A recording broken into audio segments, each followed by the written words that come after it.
Mapagpalang araw po sa inyong lahat. Ngayon po ay araw ng Martes, ika-30 ng Disyembre. Pakinggan po natin ngayon ang mabuting balita ng Panginoon. Pagbasa mula sa unang sulat ni Apostol San Juan. Sumusulat ako sa inyo, mga anak, sapagkat ipinatawad na ang inyong mga kasalanan, alang-alang kay Kristo. Sumusulat ako sa inyo, mga ama, sapagkat nakikilala ninyo siya na sa simula pa'y siya na. Sumusulat ako sa inyo, mga kabataan, sapagkat tinalo ninyo ang masama. Sinulatan ko kayo, mga anak, sapagkat nakikilala ninyo ang Ama. Sinulatan ko kayo, mga ama, sapagkat nakikilala ninyo siya na sa simula pa'y siya na. Sinulatan ko kayo, mga kabataan, sapagkat malalakas kayo, nananatili sa inyo ang salita ng Diyos, at tinalo ninyo siya ang masama. Huwag ninyong ibigin ang sanlibutan o ang mga bagay sa sanlibutan. Ang umiibig sa sanlibutan ay hindi umiibig sa Ama, sapagkat ang lahat ng nasa sanlibutan ang nakapupukaw sa masamang pita ng laman, ang mga nakatutukso sa paningin at ang karangyaan sa buhay ay hindi nagmumula sa Ama kundi sa sanlibutan. Mapaparam ang sanlibutan at lahat ng kinaumalingan nito, ngunit ang sumusunod sa kalooban ng Diyos ay mabubuhay magpakailanman. Ang salita ng Diyos. Salamat sa Diyos.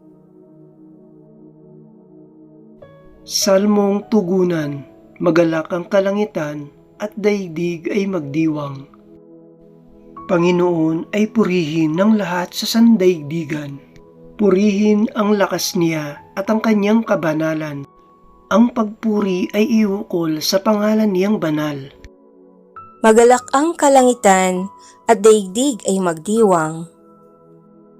Dumulog sa kanyang templo't maghandog ng mga alay, kung Panginooy dumating sa likas niyang kabanalan.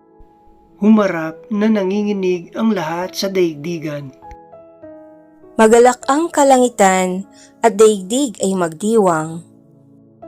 Panginooy siyang hari, sa daigdig ay sabihin, sanlibutan matatag na, kahit ito ay ugain, sa paghatol sa nilikha, lahat pantay sa paningin.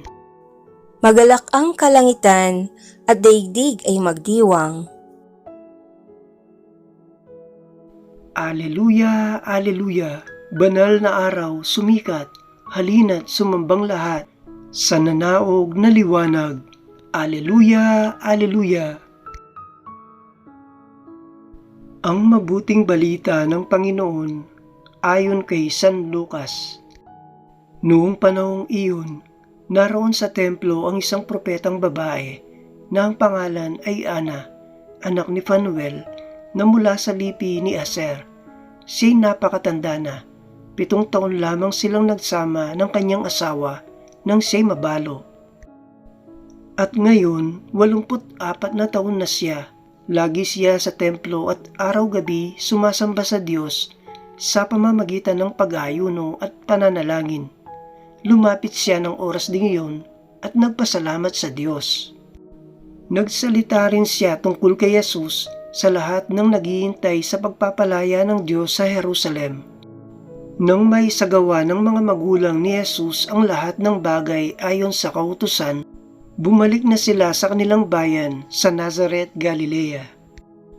Ang batang si Jesus ay lumaking malakas, marunong at kalugod-lugod sa paningin ng Diyos. Ang mabuting balita ng Panginoon. Pinupuri ka namin, Panginoong Hesukristo.